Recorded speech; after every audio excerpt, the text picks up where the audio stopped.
Berhasil membujuk. Pagi-pagi sekali Lucy meminta Luri membantunya mendorong kursi roda ke kamar rawat Elea. Dia begitu kaget saat Glenn memberitahunya kalau majikan sekaligus sahabatnya itu dirawat karena mengidap penyakit yang cukup serius. Karena sudah mengenal dari awal, Lucy tentu tahu kalau sebelumnya Elea itu bukan menderita ginjal bocor, melainkan gizi buruk dan juga kista endometrium. Tapi entah bagaimana caranya tiba-tiba Elea bisa mengidap penyakit yang sangat serius begini. Membuat Lucy tidak bisa tidur semalaman.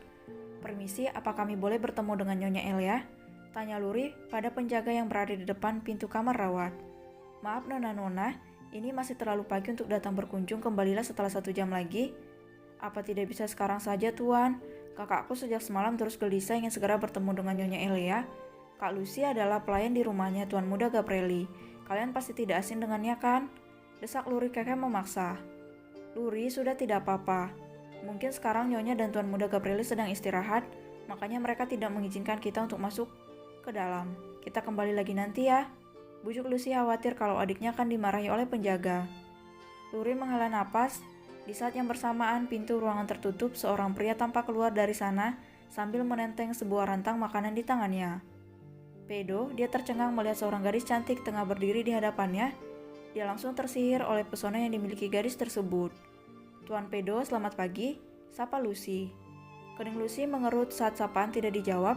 Dia lalu menoel pinggangnya Luri meminta agar adiknya itu menyapa salah satu anggota keluarga besar mah.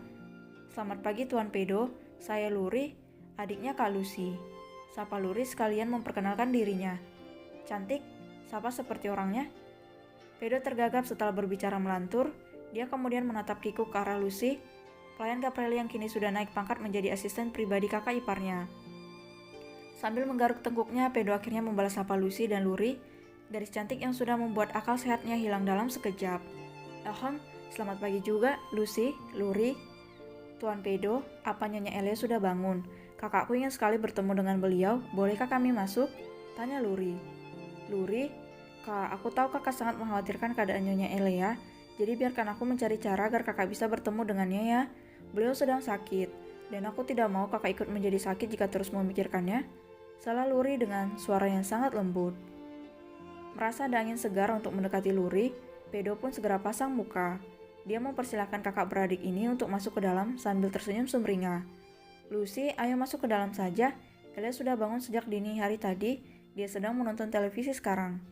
"Apa tidak apa-apa kalau kami masuk sekarang?" tanya Lucy segan.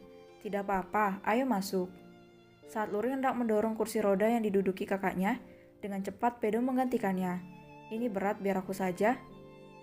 Air liur Pedro hampir menetes saat Luri mengucapkan terima kasih sambil tersenyum manis. Otaknya Pedro sudah tak bisa lagi mencerna apa itu rasa malu. Sambil mendorong Lucy, dia terus saja mencari kesempatan untuk mengobrol dengan Luri. Dia benar-benar sudah termakan oleh pesona adiknya Lucy.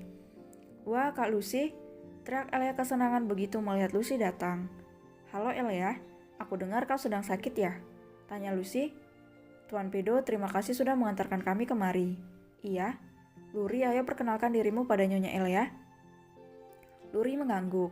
"Halo Nyonya Elea, aku Luri, adiknya Kak Lucy." "Halo juga Luri. Tolong jangan panggil aku Nyonyanya, aku belum tua," saut Elea memprotes. Meskipun kaget, Luri tetap menganggukkan kepala. Dia kemudian tersenyum yang lagi-lagi hampir membuat Pedro meneteskan air liur. Lucy segera meraih tangan Elea kemudian menatapnya dalam.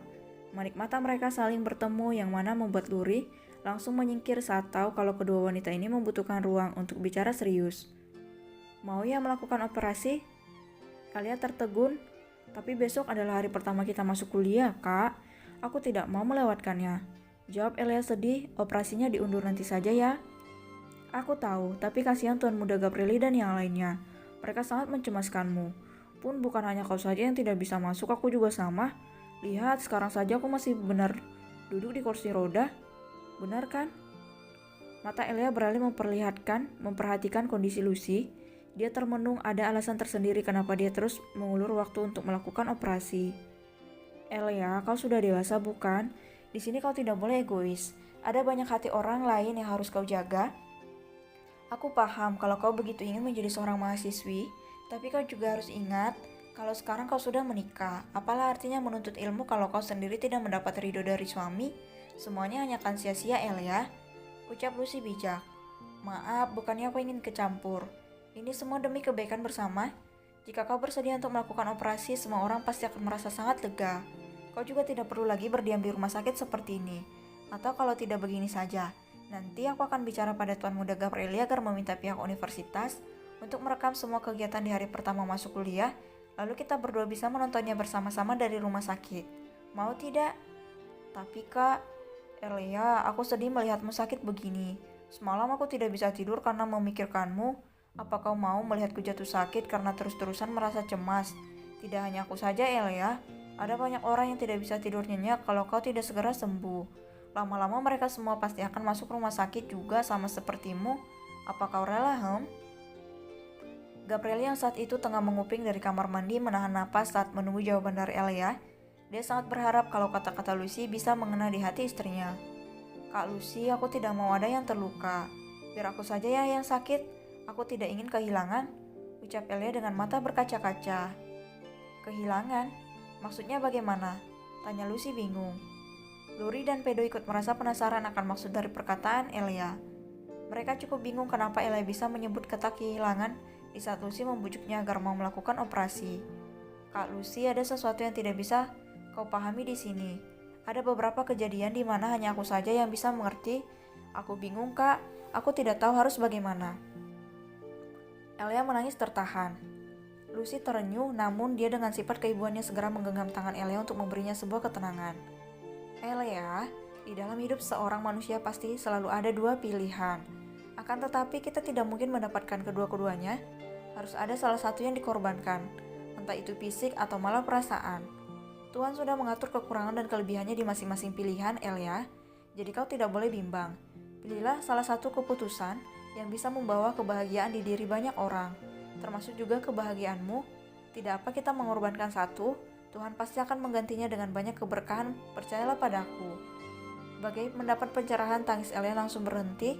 Elia seperti merasa kalau beban yang mengendap di dalam hatinya sudah terbuang keluar setelah mendengar perkataan Lucy.